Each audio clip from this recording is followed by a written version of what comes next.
This Family Life News podcast is made possible by the support of listeners like you. It's the Noon Report from Family Life, bringing a Christian worldview to what's happening in New York, Pennsylvania, across the country, and around the world. Weather with Kevin Williams, and faith-focused feature stories with the Family Life News team. Now, here's what's happening. Hello again. Thanks for checking in. Congress has taken action to partially end the 42-day-old partial government shutdown. Lawmakers have reached a deal to fund most of the Department of Homeland Security. This means TSA workers will get paid.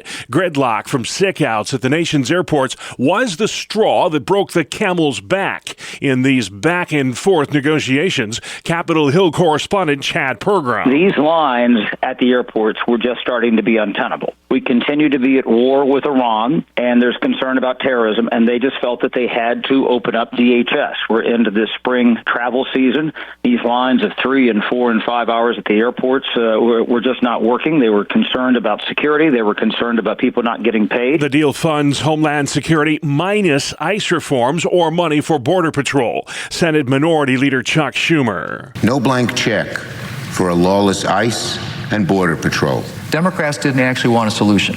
They wanted an issue. Majority Leader John Thune says immigration issues will have to be taken up separately. Congress leaves town today for a 2-week Easter break. Once again, Chad Pergram. Here's the bottom line. There are only so many exits on the political interstate. And if they didn't take this exit in the Senate, they were going to be shut down for at least another 2 weeks, and who knows how bad this crisis was going to get at the airport. Nearly 500 TSA workers have quit their jobs since the partial government shutdown began. Close call in the skies over Southern California. A United flight was coming in for a landing last night near L.A. when it nearly collided with a U.S. Army Black Hawk helicopter.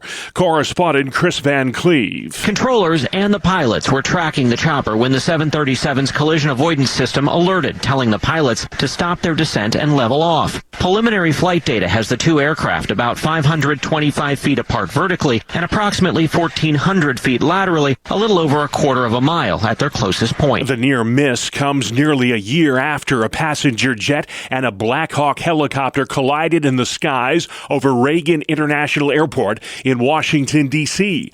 That deadly crash killed 67 people.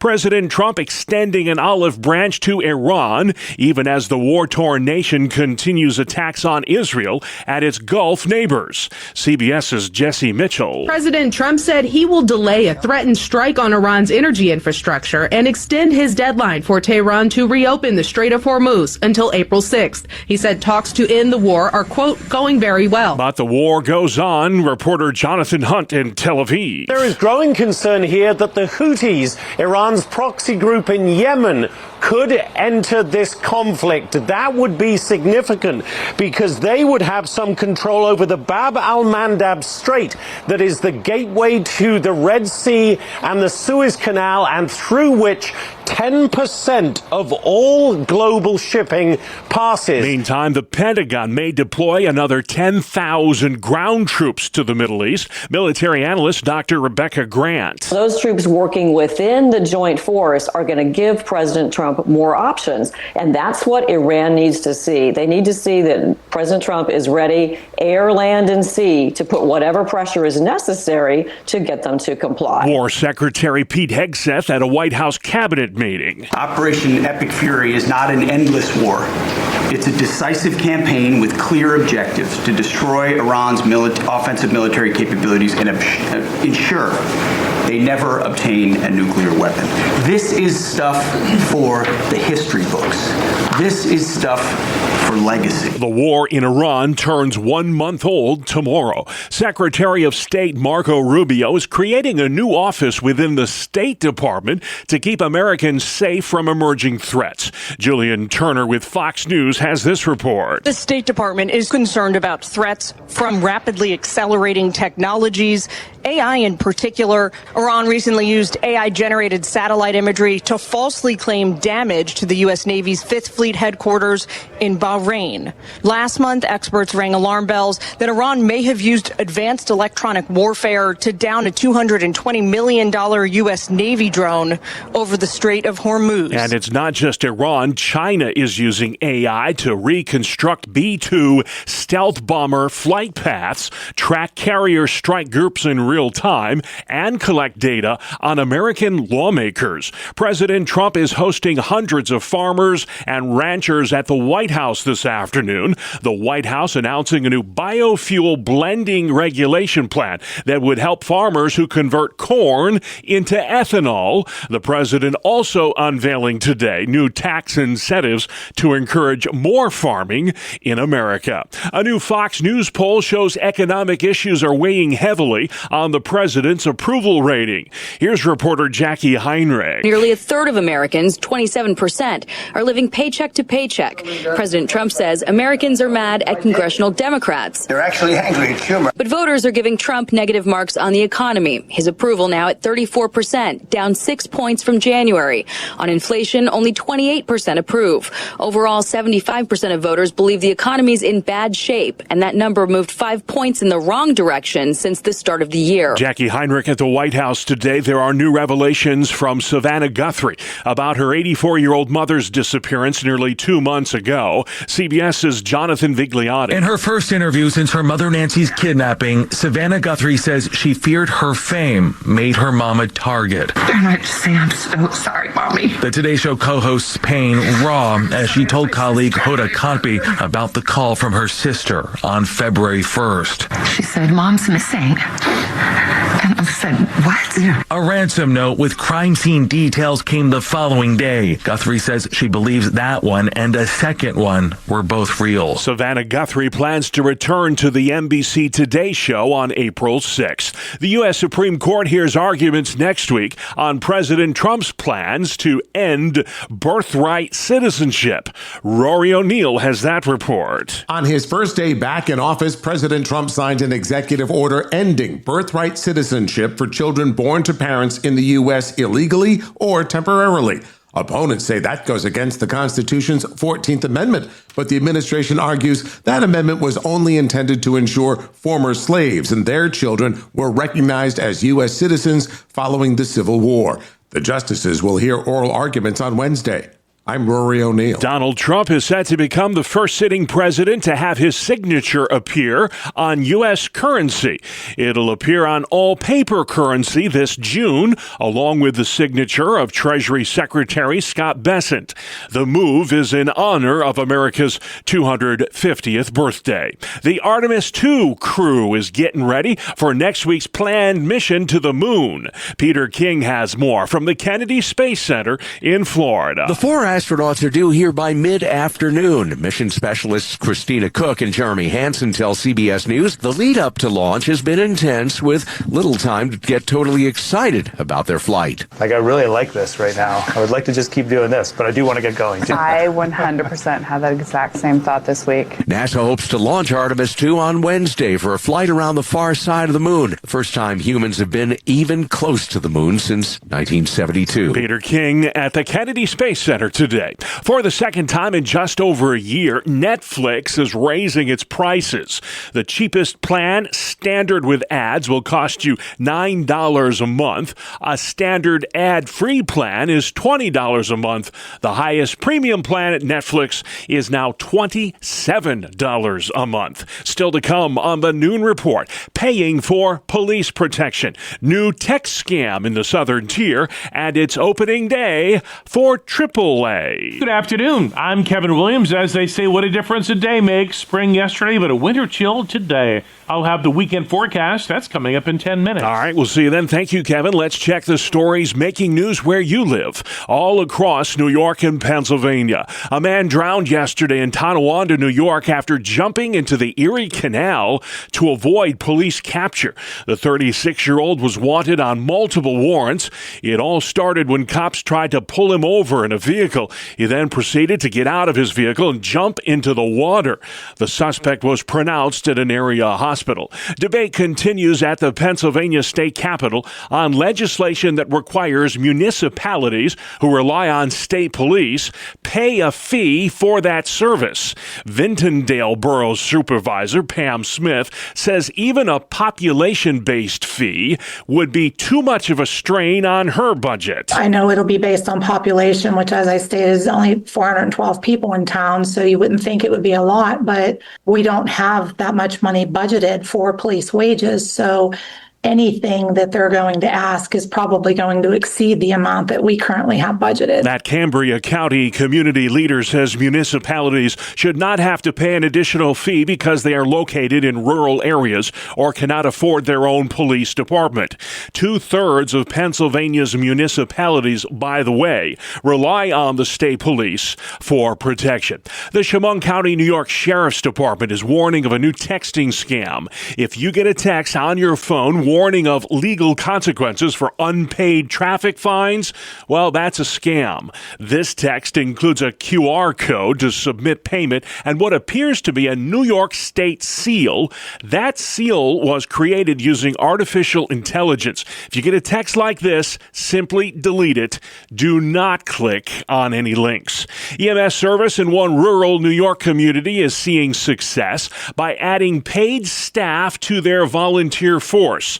Megan Rose is the ambulance coordinator for the village of Lima. She tells Spectrum News contracted employees are helping keep emergency response times to under 10 minutes. No one should have to wait 15, 20, 30 minutes for an ambulance to get there because every minute feels like 10. A 17% tax hike was enacted this year in Lima to help improve EMS service in that Livingston County community. A Pennsylvania politician wants to make smoking in cars with a minor present a crime. Republican Senator Gene Yaw is authoring a bill that would ban lighting up in vehicles when children under the age of 12 are in the vehicle. Violators could get a ticket the same as they would for running a red light or speeding. New York Congressman Josh Riley is taking on NYSEG, one of the state's largest power providers. He wants to know who's paying their attorney fee. Ratepayers across upstate New York deserve to know, is any of the money that they're shelling out for their utility bill every month going to the lawyers who are just trying to protect NYSEG? If that's what's happening, it's completely unacceptable. NYSEG is proposing massive rate hikes on customers this year that would increase monthly utility bills by more than $30. It's opening day for the Buffalo Bison's AAA baseball team. The Toronto Blue Jays affiliate takes on the Scranton Wilkes-Barre Rail Riders at Salem Field in less than an hour. Opening day festivities include a guarantee offer of a free future ticket if it's below 50 degrees for the first pitch. The first pitch is at 1:05, and the daytime high today in Buffalo will be about 35 degrees. We've got more sports next. It's the 2-minute drill right here on the Family Life Noon Report. Good afternoon, I'm Randy Snavely. Bob, it was a busy day in sports, so we'll get right to it. 4 of the 8 Sweet 16 games were played last night, and number 9 Iowa has got to be the biggest surprise. They are into the field of 8 after upsetting number 4 Nebraska 77-71. Number 3 Illinois upended number 2 Houston 65-55. Number 2 Purdue outlasted 11th-seeded Texas 79-77. And number 1 Arizona blew out number 4 Arkansas 109-88. It was opening day for most of Major League Baseball. In New York, the Mets chased Cy Young Award winner Paul Skeens in the first inning. And what was his shortest Major League outing in his career? He only got 2 outs, gave up 5 runs on just 37 pitches thrown. The Amazons went on to win the game 11-7. Christopher Sanchez fanned 10 over 6 shutout innings. Kyle Schwarber and Alec Bohm both went deep. The Phils beat Texas 5-3. Other winners, the Brewers, Nationals, Orioles, Red Sox, Angels, Tigers, Cardinals, Dodgers and Guardians. In the NBA, the Knicks' 7-game winning streak is not 8. They fell to the Charlotte Hornets 114-103, despite a 26-point, 13-assist night from Jalen Brunson. The Pistons and Magic also picked up wins. On the ice, Ben Kendall scored the shootout winner as the Penguins edged the Senators 4-3. Ricard Raquel scored twice for Pittsburgh. Ilya Sorokin made 26 saves, and the Islanders held off Dallas 2-1. Bo Horvat and Callum Ritchie provided the offense for New York. In Philadelphia, Alex Bump and Sean Coutier scored in the first 3 minutes of the game, and the Flyers cruised to a 5-1 victory over the Blackhawks. Also skating the wins, the Canadiens, Kraken, Wild, Blues, Devils, Avs, Ducks, Caps, Kings, and Oilers. That is a look at sports. Thanks, Randy. Still to come on the Noon Report. For a Friday, the New York budget is due next week, marriage matters in Pennsylvania, and cracking down on human trafficking. We're talking about it on Capital Connection right after this. Welcome to Breakpoint, a daily look at an ever-changing culture through the lens of unchanging truth. For the Colson Center, I'm John Stonestreet.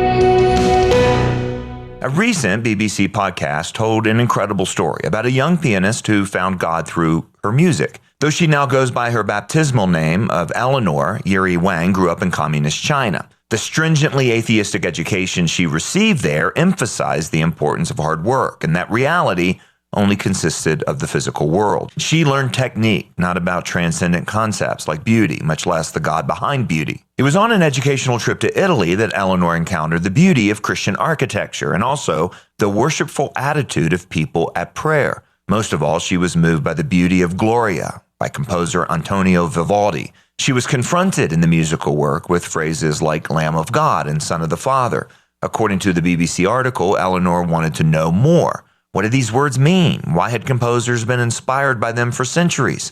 In answering her questions, a local priest pointed her to the Christian faith. In a profound realization, especially for an artist, Eleanor concluded that the simplistic narrative of her upbringing could not explain the beauty that she had encountered in the world. When asked why people are touched by the presence of God in music, she had this to say: because in music, you no longer feel the passage of time or space. Often the moment when you're moved by beauty is a symbol of eternity. Many people were touched by this feeling because it's a kind of beauty that no language or image can fully describe, end quote. And it was in part the ugliness of the worldview in which Eleanor was raised that helps explain why this discovery was so profound for her.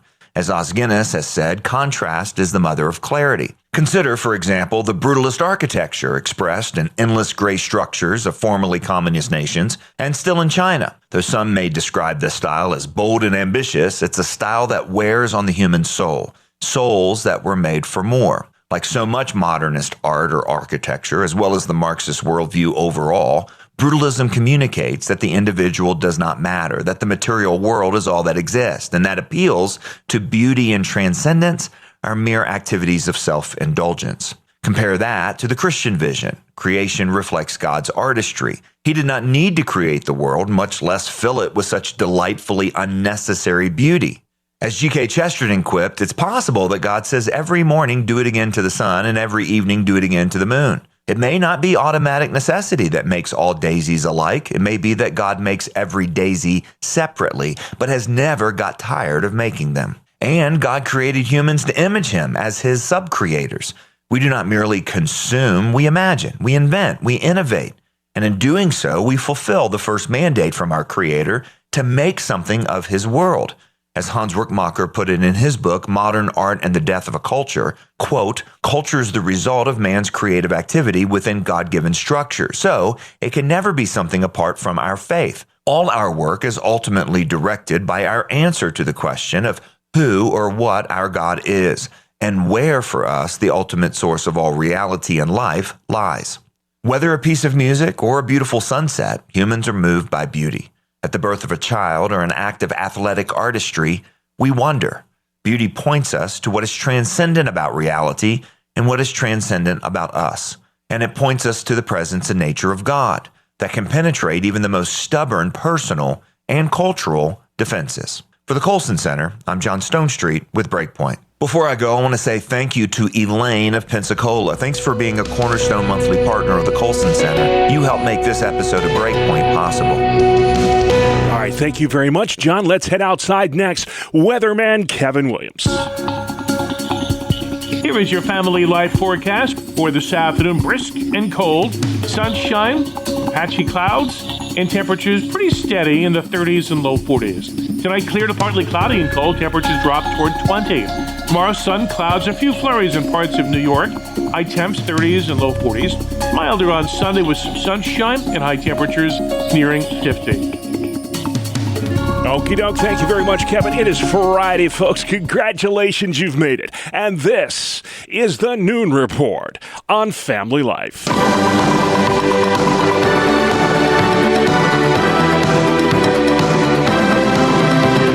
This is Capital Connection. Fridays during the Noon Report, we give you direct connection to all that's happening in Albany and Harrisburg with the experts on the issues at the state capitals. They are Jason McGuire with New York Families and Michael Gear at the Pennsylvania Family Institute. Guys, we've got so much to discuss this week, but before we get into it, just want to say welcome back, Mr. McGuire. I almost said welcome back, Cotter. But Jason, great to have you back on the program from cancer treatment. We missed you, buddy. Hey, it's good to be back. I've missed doing it and love radio, love working with you, and excited to be back on the airwaves with you. Well, we've got a lot to discuss. We'll begin with the New York State budget. It is due next week. Last year's was the latest in 15 years. A lot of folks, Jason, are predicting this will be late as well. What are the issues that are going to be holding up the budget this year? Yeah, I was in the Capitol yesterday. I was talking to a couple of reporters, and we're probably looking at maybe even mid-May budget at this point, but certainly late April. There's a lot of things holding it up. I mean, the governor is trying to cut deals on pulling back some of the climate regulations that were implemented some years ago that just are not something she can meet. And so she's trying to really walk that back in an election year.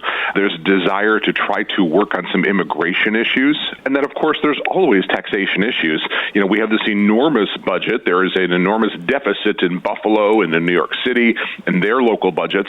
And so there's a push to maybe raise taxes on all New Yorkers to bail out some of those big cities. So a lot of issues are coming up in this year's budget. Yeah, when you're spending $270 billion, it does raise a few issues. Big news out of Harrisburg, Michael. The House Democrats advancing this effort to redefine marriage in the Commonwealth, but they didn't do it alone. 26 Republicans supporting this bill, House Bill 1800. Are you surprised that many Republicans voted for this? And what does this legislation do exactly? Well, surprised and dismayed, to put it bluntly. We're hopeful the Pennsylvania Republican Senate will not take this legislation up, so it's not going to become law. What the bill does is just redefines marriage here in Pennsylvania. I know we have the Supreme Court case in Obergefell that says same-sex marriage is okay, but Pennsylvania had a law on the books that said marriage is a union of one man and one woman. It codifies that institution, and we think it's a terrible thing that they would move to repeal it. And part of the reason that the Democrats are doing that is to benefit their LGBT base. They won't do girls' sports, etc., all because of that very powerful base, despite what the people of Pennsylvania really want. Yeah, and they didn't take up the Fairness Act, which is good news. We've been fighting that for years, and they didn't vote on that this year. So we'll keep an eye on that one. Jason, I want to head back to Albany. Governor Hochul has earmarked $20 million for what's called the Supplemental Abortion Provider Support Fund.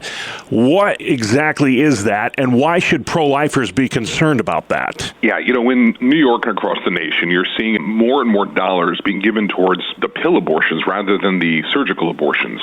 And so we have the governor that is now committing another $20 million towards those abortion pills as grant funding. And essentially, this is a bailout for big abortion or a bailout for Planned Parenthood. They are doing worse, if you will, at the federal level. And so there are states like New York that are now pouring tens of millions of dollars into Planned Parenthood to prop them up. That's a real problem that every pro-life New Yorker should be aware of when they go to vote this November. Yeah. Philadelphia abortionist Dr. Kermit Gosnell died this week in prison, Michael. That's a name that Pennsylvanians won't soon forget. His House of Horrors and the legislation that came as a result of that. Talk, if you would, about that legacy legacy of death that he left in the Commonwealth and we're still feeling the effects of today. Yeah, that term House of Horrors doesn't do justice to what was going on in Kermit Gosnell's abortion clinic. Just atrocious, horrific circumstances there. He was convicted of murder because of the indiscriminate killing of babies through botched abortions that were born alive, and he would snip their spinal cord. And that led to murder charges that put him in jail. But also what was found in the investigation of his clinic was decrepit conditions that put women's health at risk. And out of that discovery, basically, the legislature passed a law that put strict health and safety regulations on abortion clinic that ended up with nearly a dozen of those clinics closing across the state because they either refused to meet those health and safety standards or simply failed in future inspections. So there was some good that came out of it, but it did highlight just how gruesome the abortion industry is across the board. Yeah. Talking education next, Jason, and you're writing about this on your website. We'll give the address at the end. The Freedom to Read Act. On the surface, that sounds like a good idea, but you dig a little deeper, Jason, you're urging New Yorkers to call their elected representatives now and urge them to vote no on this. How come? Yeah, the better the bill sounds, often the worse it is, and this is another case of that. I mean, who is opposed to the freedom to read, right? Yeah. But this bill would actually deal with the problems that parents have been having with many of the books that are found in school libraries. Many of those are things that kids should not be involved in reading or seeing about, certainly in a school. This bill, though it was vetoed last year, it has come back with a vengeance. It has been amended, and it is worse than it was last year. If parents object to books that are found in school libraries under this bill, there'd be a review committee, and only one of the members of that committee would be a parent. 3 others would be school personnel. They'll be outvoted in every issue. Yeah. In addition to that, there's a concern that the language says the library materials that are being protested may be restricted to age-appropriate grade levels. There is no mandate. And so who knows what some activist librarian in a school somewhere could be putting into our kids' viewing. Parents really have to step up and get involved to protect kids in public schools. All right, we'll give more on that at the end. Thanks, Jason. I want to bring up a big issue in Pennsylvania. That's human trafficking, Michael. The first ever anti-human trafficking caucus, chaired by your friend Chris Dush, met this week. How big of a problem is this in Pennsylvania? And what can this newly formed legislative body do to help end the scourge of human trafficking? We really salute the establishment of this new caucus, and it's a problem that demands immediate attention because human trafficking is not just an abstract global issue, it's embedded in Pennsylvania communities. The National Human Trafficking Hotline ranks the Commonwealth here in Pennsylvania as among the highest in reported cases. The crime of sex trafficking generates more than $150 billion a year worldwide, exploiting women and children. So it's a scourge. That was the word that I kept hearing at that press conference with Chris Dush and others, Clint Owlett, talking about the scourge of sex trafficking, and we're glad that they're working diligently to do something about it. Awesome. Quickly moving on, Jason, legislation in the Congress, the Chloe Cole Act. We've talked about this courageous young lady many times on this program, but somebody might be listening today and says, who is Chloe Cole? And why should people support the Chloe Cole Act? How does that impact the state of New York? Yeah, Chloe Cole has become perhaps the most well-known detransitioner. She did suffer from gender dysphoria. She underwent a medically unnecessary removal of her breasts at age 15. And now that she's detransitioning, she has really been in the forefront of this. And so there is this piece of legislation named the Chloe Cole Act. This would really strongly discourage hospitals and medical professionals across the United States, including states like New York, from engaging in sex reassignment surgeries, from hormone procedures, things that really just have this devastating impact on young kids. The Chloe Cole Act is a bill that, if it becomes law, would have an impact on the Empire State in ways that our state legislature presently will not do. And once again, it is important that we take action to protect these kids. Yeah. We already have upwards of 14,000 young people nationwide that have been subjected to these barbaric treatments, and it needs to end. All right. Finally, we want to talk about elections. Big issue. Election year, of course. Republican State Senator Chris Gebhard made a push this week, Michael, for voter ID. He argues this doesn't suppress the vote, it protects the vote. Is this an issue that at the state level Democrats can get behind this year? Well, if you're just talking about rank and file Democrats across the Commonwealth of Pennsylvania, they can get behind it because the Pew poll says that 71% of Democrats and Democrat-leaning independents support voter ID. ID at the ballot box when people go and vote. 95% of Republicans favor it. But when you get into the politicians that make the difference or make the vote on whether we get voter ID, that's a different story. The Democrats have steadfastly stood against this. One can, I think, legitimately ask the question, why? If it's so popular, what are they trying to hide or what are they trying to allow to continue, which might be voter fraud. All right. Well, we're out of time this week, guys. It's the fastest 10 minutes in radio, but I'm sure folks have questions about some of the topics they heard today, or they simply would like to learn more about New York families. Jason, you have a wonderful website. Where can folks go to find out more? NewYorkFamilies.org. Stay informed on all the issues in Pennsylvania. Lots going on in Harrisburg. Michael, where can folks find you? PAFamily.org. All right, thank you, gentlemen. Capital Connection, the name of the program. It comes your way every Friday during the Noon Report or online anytime at Apple Podcasts, Spotify, YouTube, and FamilyLife.org. Good afternoon. Here is your Family Life regional weather forecast. Well, a cold front has moved through the area. You probably have figured that out by now, as temperatures, which yesterday soared into the 60s and 70s, have since tumbled into the 20s and 30s and low 40s. That chill will linger into the weekend, but it looks mainly dry. We do anticipate milder air to move in on Sunday. For this afternoon, brisk and cold, sunshine, patchy clouds, and temperatures pretty steady in the 30s and low 40s. Tonight, clear to partly cloudy and cold. Temperatures drop toward 20. Tomorrow, sun, clouds, a few flurries in parts of New York. High temps, 30s and low 40s. Milder on Sunday with some sunshine and high temperatures nearing 50. Great work as always at the Weather Center. Thank you, Kevin. And finally today, for all you average Joes and Joe Schmoes out there, this is for you. It's National Joe Day, don't you know? Correspondent Bree Tennis. The Social Security Office says there's more than 2 million people named Joe in this country. It's a solid name that is currently the 883rd most popular name for boys. And for good reason. Joe's your friend. He can be an average Joe, G.I. Joe, Joe Millionaire, a baseball great, a Peanuts character, a president, a terrific sandwich, and a good cup of coffee. But Joe is not exclusive to men. It's in the top 100 as a pick for girls. I'm Bree Tennis. All right, thank you, Bree. And just like that, we're out of time. That's our world. The world we live in. Friday, March 27th. Have a wonderful weekend. I'm Bob Price. Family Life News. You've been listening to the Noon Report. Heard weekdays on Family Life. Thank you for listening. Thank you for listening to this Family Life News podcast. If you've been encouraged by what you've heard, please share it with others and click the subscribe button to automatically receive future episodes. Family Life is a listener-supported ministry. Podcasts like this are made possible by your financial partnership. Find out more at familylife.org.